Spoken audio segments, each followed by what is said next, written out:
Hello दोस्तों, आइए discuss करते हैं सोसाइटी का ये question. Doctor B R Ambedkar urged Dalits to leave their villages and go to cities. Is casteism fading as the country becomes more urbanised? So the context here, ये यहाँ का जो कॉन्टेक्स्ट है, हमने कास्ट सिस्टम को थोड़ा बहुत यहाँ पे डिस्कस करना है। हमने ये देखना है कि कास्ट सिस्टम अर्बन एरियाज में क्या डिसअपियर हो जाता है या वो अलग फॉर्म्स में अपने आप को पोर्ट्रे करता है। And of course latter is true. जितना अभी तक की ऑब्जर्वेशंस आई हैं, स्टडीज आई हैं, उनको देखते हुए ये ज़रूर लगता है कि कास्ट में बदलाव तो आया है। Caste system as it was operational in rural areas उस तरीके से वो अर्बन एरियाज में नहीं अप्लाई होता है, लेकिन उसका मोड ऑफ एप्लीकेशन चेंज हो चुका है, उसकी फॉर्म्स शेप चेंज हो चुकी हैं। अब कास्ट को डिफाइन करते हैं और थोड़ा बहुत डॉक्टर अंबेडकर की स्टेटमेंट के बारे में भी बताते हैं कि caste is an endogamous socio economic segmentation of society. Endogamous मतलब कि जिसमें विद इन कास्ट के अंदर ही मैरिज करनी होती है। सोशो इकोनॉमिक सेगमेंटेशन मतलब सोशल हिरार्की के हिसाब से बनाया गया था और इकोनॉमिक ऑक्यूपेशनल स्टेटस के हिसाब से बनाया गया था। सेगमेंटेशन मतलब कि डिफरेंट डिफरेंट इसमें कंपोनेंट्स रहते हैं। जैसे वर्ण व्यवस्था है, वर्ण व्यवस्था के अंदर अलग अलग कंपोनेंट्स रहते हैं। तो सोसाइटी, सो ये मतलब हुआ डेफिनेशन का, endogamous socio economic segmentation of society observed in the Indian subcontinent.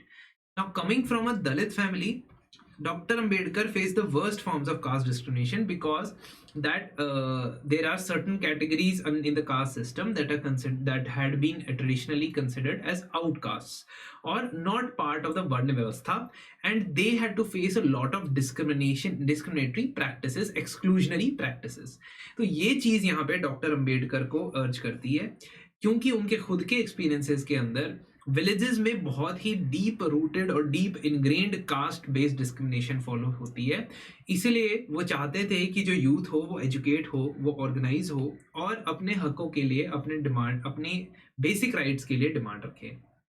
And that is why he wanted that more people should move to the cities, and cities में good education, good employment मिलेगी तो better social standing भी वो achieve कर पाएंगे। क्यों? क्योंकि वो demand कर पाएंगे better social standing को। and also cities are a place which are generally melting pots। melting pots मतलब कि वहाँ पुल फैक्टर्स होते हैं अट्रैक्ट करने के लोगों को, और काफी जगह से लोग आते हैं अपने पैसे, अपनी जिंदगी की, अपनी सोशल मोबिलिटी के लिए, यानी अपनी सोशो इकोनॉमिक कंडीशन को इम्प्रूव करने के लिए, आर्थिक स्थिति को बढ़ाने के लिए, क्योंकि यहाँ पे जॉब्स की अवेलेबिलिटी होती है और वेराइटी ऑफ जॉब्स की अवेलेबिलिटी होती है। इस वजह से सिटीज के अंदर एनोनिमिटी होती है और कास्ट बेस्ड सोशल रिस्ट्रिक्शंस कम नजर आएंगी एज पर दिस ऑब्जर्वेशन। तो इसीलिए दलित्स और the people who are facing caste based discrimination should actually move to the cities. Now urbanisation से क्या कास्ट को के ऊपर कोई इम्पैक्ट पड़ा है या कास्ट जो है, कास्ट की इंपॉर्टेंस जो है वो कम हुई है? काफी हद तक ये तो हुआ है, ठीक है। So you can not say that बिल्कुल ही नहीं कोई फर्क पड़ता है अर्बनाइजेशन से, but some things have changed like because of anonymity. So caste structures are locally entrenched. Caste dynamics change as per locality as they are based on local context. Now, in the village setting, there is a clear-cut hierarchy that this particular caste is at this level of the social hierarchy. But when you go to the cities, क्योंकि cities में static hierarchy नहीं है, बहुत सारी जगहों से लोग आ रहे हैं, तो वो एक नई hierarchy बनाने की जगह there can be chances that people are not very interested in your caste identity. They're only interested in what kind of services you can offer, जिस तरीके की आप सर्विसेज ऑफर करते हो। अगेन इसको कॉन्टेस्ट भी किया जाएगा और ये कंप्लीटली ट्रू नहीं है, लेकिन कुछ हद तक cities provide a safety net by taking person away from the existing social network. मतलब अगर आप उसी कम्युनिटी के अंदर रहते रहोगे तो क्योंकि वो एक स्टैटिक कम्युनिटी है, कहीं उसमें ग्रोथ नहीं हो रही है और कहीं वो जा नहीं रही है, मूव नहीं कर रही है, तो आपकी जनरेशन टू जनरेशन आपकी कास्ट आइडेंटिटी को उसी तरीके से एसोसिएट किया जाएगा जैसे उस कम्युनिटी में किया जाता है। तो अगर आप वहां से जाते हैं तो आपकी सामने एक एनोनिमिटी आ जाती है।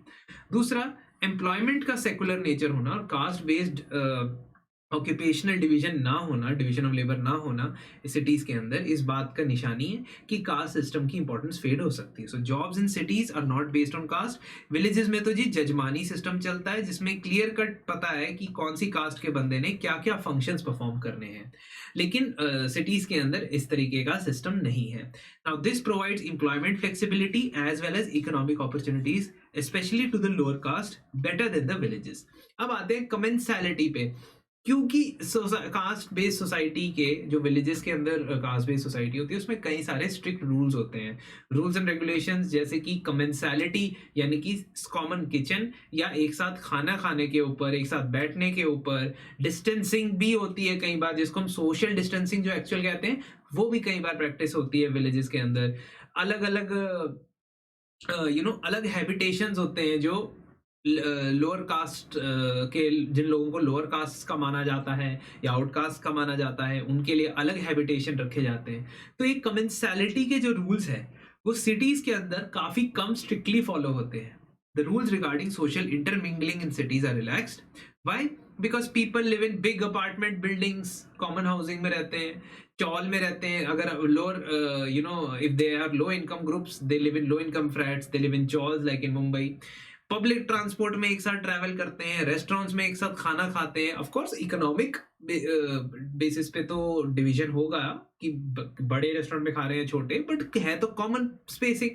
तो वहां पे कमेंसैलिटी इंक्रीज होने की वजह से कास्ट की जो इंपॉर्टेंस है वो डाइल्यूट हुई है कुछ हद तक। Then there is the concept of social taboo. Social taboo का मतलब है कि बहुत सारी चीजें आर अ नो, अब बिल्कुल मना होती है कास्ट की इंटरमिंगलिंग में। तो जैसे इंटरकास्ट मैरिजेस है ना, या मैरिज की सेरेमनी देख लो आप, उस मैरिज के अंदर कास्ट की बहुत ज्यादा इंपॉर्टेंस रहती है। इनफैक्ट गोत्र एक्सोगेमी जैसी जो चीजें हैं, गोत्र एक्सोगेमी, ठीक है, कास्ट एंड गोत्र आर डिफरेंट थिंग्स। कास्ट एक ब्रॉडर ग्रुप है, गोत्र एक ऐसा ग्रुप है जो आपके एंसेस्ट्री को एक सिंगल एंसेस्टर से ट्रेस करता है। इसका मतलब जो एक सिंगल ग्रुप को बिलोंग, गोत्र को बिलोंग करते हैं, ऐसा कहा जाता है कि वो ब्रदर्स एंड सिस्टर्स है, क्योंकि सेम ब्लड लाइन से वो ओरिजिनेट हुए हैं। लेकिन कास्ट के अंदर जो लोग सेम कास्ट के होते हैं वो ब्रदर्स एंड सिस्टर्स नहीं होते हैं, क्योंकि caste is a broader group as compare to gotra. तो कई सारे गोत्र एक कास्ट के अंदर होते हैं। नाउ सोशल टैबू ये है विलेजेस के अंदर कि आपको गोत्र एक्सोगेमी फॉलो करनी पड़ेगी, कास्ट एंडोगेमी फॉलो करनी पड़ेगी, और ये भी रीजन टू रीजन वेरी करता है। अब साउथ इंडिया में हो सकता है नहीं फॉलो होता है, लेकिन नॉर्थ इंडिया में ज्यादा। तो ये चीज जो है इंटरकास्ट मैरिजेस, जब आप देखते हो एक कॉस्मोपॉलिटन एनवायरनमेंट में रहते हो, तो मैरिज भी काफी लिबरलाइज हो चुकी है, और जिसकी वजह से हम कहते हैं कि वो सोशल टैबू डिक्रीज हो चुका है, रिड्यूस हो चुका है, ग्रेटर एक्सेप्टेंस आ चुकी है इंटरकास्ट मैरिजेस की। लेकिन उसी तरफ हम अगर क्लोजली एनालाइज करें, माइक्रोस्कोपिक व्यू लें दोस्तों, तो कास्ट अभी भी हमारे अर्बन एरियाज के अंदर भी काफी प्रोमिनेंट और प्रेवलेंट चीज है। फॉर एग्जाम्पल कास्ट एसोसिएशंस अभी भी फंक्शन करती हैं। तो ब्राह्मण समाज, क्षत्रिय समाज, राजपूत समाज अभी भी फंक्शन करता है, और चाहे ये लोग अब एक ऑक्यूपेशनल ग्रुप की तरह नहीं काम करते, बट अब ये इंटरेस्ट ग्रुप की तरह या प्रेशर ग्रुप की तरह काम कर सकते हैं। जैसा हम रिजर्वेशन की डिमांड जब होती है, तो हम देखते हैं कि जाट का आंदोलन हो रहा है, मराठा का आंदोलन हो रहा है, तो देखो वही बात फिर दोबारा आ जाती है। ऑर्गेनाइज तरीके से सिटीज के अंदर भी कास्ट बेस्ड एसोसिएशन हमें मिल रही हैं। दूसरा, caste based political mobilisation. Political parties बन गई हैं जाति के आधार पे, कास्ट के आधार पे, जिसने ये इस चीज को जिंदा रखा है। तो जब से पॉलिटिसाइजेशन ऑफ कास्ट हो चुकी है, तो इस वजह से ऑफ कोर्स अर्बनाइजेशन से कोई खास फर्क नहीं पड़ा है। इनफैक्ट वो आइडेंटिटी पॉलिटिक्स की वजह से और ज्यादा रीइंफोर्स हो जाता है कि कौन पर्टिकुलर कास्ट के मेंबर है और कौन नहीं। अभी भी एंडोगेमी की प्रैक्टिस ही होती है। अगर हम कंपेयर करें कि इंडिया में कितने परसेंट इंटरकास्ट मैरिजेस होती हैं, तो वो 10% से भी कम है। तो इंटरकास्ट मैरिजेस को प्रमोट करना, प्रमोट चाहे जितना मर्जी किया जाए, लेकिन तब भी चाहे आप बड़े शहर में रहते हैं या छोटे शहर में रहते हैं, चाहे आप जितनी भी इकोनॉमिक पोजीशन पे हैं, आप यही प्रेफर कर रहे हैं अभी भी कि आप अपने कास्ट ग्रुप के अंदर ही विवाह करें। आप मैट्रिमोनियल प्लेज उठा लें और उसी से पता लगा दें कि आपको किस तरीके से लोग सीक करते हैं कास्ट को। This is becomes even stronger in cities. तो ऐसा कोई चीज नहीं है कि कास्ट की जो इंपॉर्टेंस है वो कम हो गई है। एंडोगेमी के अंदर भी वो भी अभी देखी जाती है। कई सिटीज में तो गेटोइजेशन भी होती है, जैसे मैंने डिस्कस किया रूरल एरियाज में अलग अलग रीजन्स बने होते हैं, सेग्रीगेशन होती है कास्ट के बेसिस पे। वैसे अभी भी कई जगह, कई भारत के शहरों में, खासकर पुराने शहरों में, जो थोड़े काफी पुराने शहर है वहां पे, तो ये caste based ghettoization means different secluded localities according to the caste, ये कास्ट आइडेंटिटी आपकी सामने नजर आती है। तो कई बार कई ऐसी स्टडीज भी हुई है इंडिया के अंदर, जैसे फॉर एग्जांपल 1976 में एक स्टडी हुई थी जिसने कहा था कि जो रिक्शा पुलर्स है ना, रिक्शा पुलर्स की स्टडी हुई थी लखनऊ में। तो रिक्शा पुलर्स ने अपनी आइडेंटिटी डुअल आइडेंटिटी रखी हुई है। डुअल आइडेंटिटी कहने का मतलब कि जो वो प्रोफेशनल रोजमर्रा के कामकाज में जब वो बाहर जाते हैं काम करने, तब वो कास्ट को फॉलो नहीं करते, क्योंकि वो अपने रिक्शा पे किसी को भी बिठा देते हैं, है ना। लेकिन जब वो अपने पर्सनल कामकाज की बात करते हैं, खाना खाने की बात करते हैं, विवाह की बात करते हैं, सेरेमनीज की बात करते हैं, तब वो कास्ट को प्राथमिकता देते हैं, इंपॉर्टेंस देते हैं। तो दोस्तों कहने का मतलब है कि कास्ट कई अलग अलग फॉर्म्स में हमें नजर आती है, लेकिन वो कहीं गायब नहीं हुई है। It is there in even urban areas.